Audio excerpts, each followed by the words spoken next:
Әсия Асылхан, Малика Жаппарбекова балалар кубогының финалы.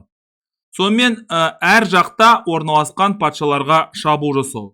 Ақтар патша қанатында шабуыл жасау керек, ал қаралар уәзір қанатында осы жұмысты атқару керек.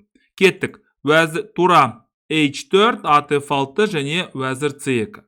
Болашақта мүмкін осы H7-дегі сарбаздың түбіне жетеміз. G6 тура EH1 батареяны құрды.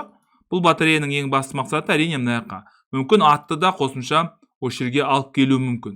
Патша G7 және ат негізгі орталыққа барды. Бұл ат деген мына жерге шабуыл жасап тұр, мүмкін болашақта былай шабуыл жасайды, мүмкін былай жүреді деген сияқты әртүрлі мүмкіндіктер бар. Бірақ позиция әлі бір қалыпты. Тура ат C8 және патша B1. Әрине патшаны алып тастау керек. Өйткені мынау өте қауіпті. Қарсылас деген C5 деп жүретін болса, онда қиын жағдайға тап болуымыз мүмкін. Уәзір E6 не себепті бұлай жүргенін мен түсінбедім. Өйткені тарыш ережесіне сәйкес бәрі тамаша. Мынаны орналастырды, енді сарбазды негізгі орталыққа қойып, мына жерге шабуыл жасау керек еді. Бірақ уәзір E6 түсініксіз.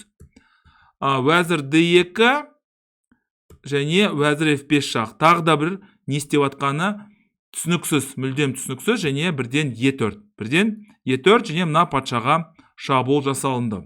Патша дептің ғой, уәзірге шабуыл жасалды. Алдық және уәзір H6. Бұл енді уәзір шеге деген лақабаты бар, және мына батареяның көрптістір қаншалықты қауіпті екен.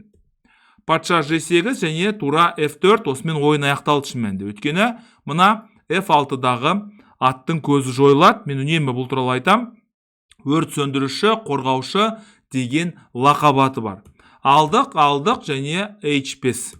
Уәзір E4, былай және G4 бірден мына H5-тегі аттың көзін жою. G7 және уәзір F4 біріншіден мына жерге шабуыл жасау, екіншіден мүмкін мына H6-ға кіру. F5 және уәзір H6 осымен ойын аяқталды. Өйткені мына сарбазды қорғауға ешқандай мүмкіндік жоқ.